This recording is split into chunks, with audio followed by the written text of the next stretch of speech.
بیٹیوں کے حوالے سے کہنا چاہوں گا کہ بیٹیوں کو اپنے پاس اگر آپ کچھ دے سکیں تو اپنی بیٹیوں کو بانٹنے والا ہاتھ دے دیجئے۔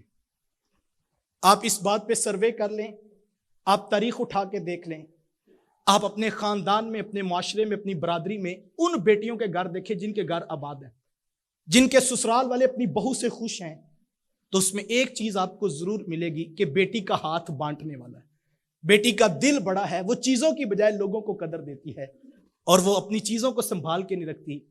یاد رکھیے گا صاحب، سخی کے سارے دوست ہوتے ہیں اور بخیل شخص کو کوئی اپنی دوستی اور محبت میں نہیں لاتا ہے۔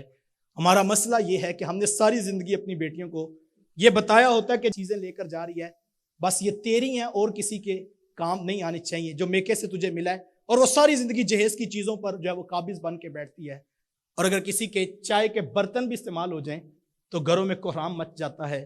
ایک کپ، برتن یا گلاس ٹوٹ جائے تو 8 دن لڑائی جھگڑا نہیں ختم ہوتا ہے، اور ہم کہتے ہیں کہ یہ میری ماں کی دی ہوئی چیزیں تھی، ساری خراب ہو گئی ہیں۔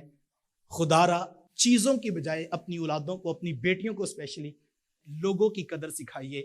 بانٹنے والے بادشاہ ہوتے ہیں اور جمع کر کے رکھنے والے بخیل اور کنجوس کہلایا کرتے ہیں۔ واصف علی رحمہ مجھے یہاں یاد آ رہے ہیں۔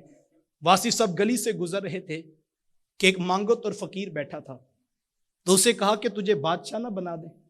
تو فقیر کی آنکھوں میں چمک آ گئی کہ میں بھی بادشاہ بن سکتا ہوں۔ تو کہا حضرت میں بادشاہ بن سکتا ہوں؟ کہا 1 منٹ لگے گا، ہے پروگرام تو بتاؤ۔ اس نے کہا حضرت میں تیار ہوں۔ کہا کیا ہے تیرے پاس؟ اس نے جو 15-20 روپے دن کے اکٹھے کیے تھے، کہا حضرت یہ میرے پاس ہے۔ کہا جلدی سے بانٹ کے واپس آ جاؤ۔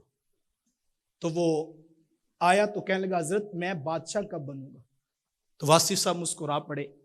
کہا تجھے پتہ ہی نہیں لگا، جو سب کچھ اس کے نام پر بانٹ دیتے ہیں وہی حقیقت میں بادشاہ ہوتے ہیں۔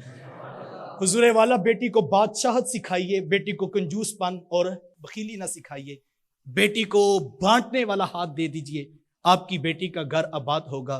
اور جو آپ نے اگر یہ صلاحیتیں نہیں دی تو چیزیں تو ختم ہو جاتی ہیں، لیکن ہم چیزیں بچاتے بچاتے رشتے بھی ختم کر بیٹھتے ہیں۔